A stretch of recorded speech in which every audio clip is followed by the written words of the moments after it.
الحمد لله الذي وفق من أراد به خيرا للتفقه في الدين، وهدى بفضله من شاء إلى طريقه المستقيم. وأشهد أن لا إله إلا الله وحده لا شريك له الملك الحق المبين، وأشهد أن محمدا عبده ورسوله وصفيه من خلقه وخليله، رضي الله تعالى عن أصحابه وأزواجه وأتباعه وآل بيته والتابعين لهم بإحسان إلى يوم الدين. مشاهدي الكرام، أسعد الله أوقاتكم أينما كنتم.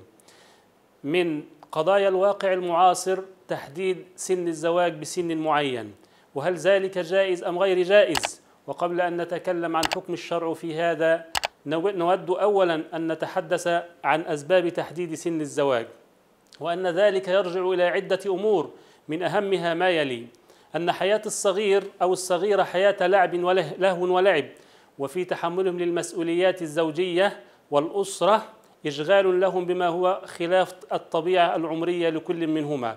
أيضا زواج الصغيرة يعرضها إلى الإجهاض وأنواع ومخاطر كثيرة لعدم اكتمال البنية الجسمية والبدنية. أيضا من أسباب تحديد سن الزواج حق الصغيرة في الحياة، إذ تؤدي حالات كثيرة للزواج المبكر إلى الإضرار بحياة الصغيرة عند الولادة، وتؤدي في حالات عدة إلى الوفاة. أيضا من أسباب تحديد سن الزواج حق الصغيرة في الكرامة، فالزواج المبكر يجعل الفتيات في موضع الإهانة والتابع عرضة للاعتداء والدونية، وفي حالات عدة يجعلهن عرضة للاستغلال الجنسي والاقتصادي. وقد اختلف الفقهاء المعاصرون في تحديد سن الزواج بسن معينة على رأيين: رأي يقول بجواز ذلك، ورأي يقول بعدم جواز تحديد سن الزواج بسن معينة. والذي تطمئن إليه النفس جواز تحديد ابتداء سن الزواج بسن معين، وذلك لما يلي: قول الله تعالى: وابتلوا اليتامى حتى إذا بلغوا النكاح فإن آنستم منهم رشدا فادفعوا إليهم أموالهم.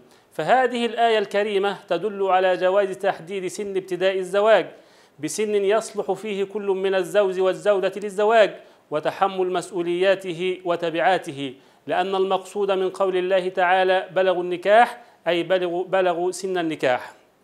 أيضا من الأدلة على جواز تحديد ابتداء سن الزواج ما روي عن أبي هريرة رضي الله عنه أن النبي صلى الله عليه وسلم قال: لا تنكح البكر حتى تستأذن ولا السيب حتى تستأمر.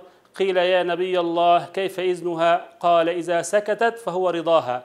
فهذا الحديث يدل على جواز تحديد سن ابتداء الزواج بسن معينة تكون المرأة فيه بالغة رشيدة حتى يتسنى أخذ إذنها ورأيها ومشورتها.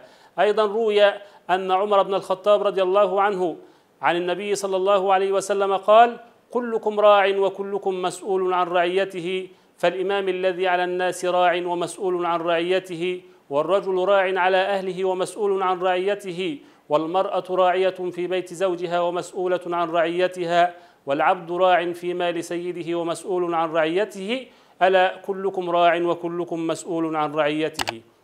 فهذا الحديث الشريف يدل على جواز تحديد سن ابتداء الزواج بسن معين من ناحيتين: الناحية الأولى أن الشرع الشريف أباح لولي الأمر اتخاذ كل ما فيه إصلاح لشأن الرعية وفعل ما هو أدعى لحفظ المصلحة العامة، بشرط ألا يتعارض ذلك مع نص صريح من الكتاب أو السنة، فيجوز له إصدار قانون بتحديد سن معينة والحكم بعدم التزويج الصغار لانعدام المصلحة في الغالب.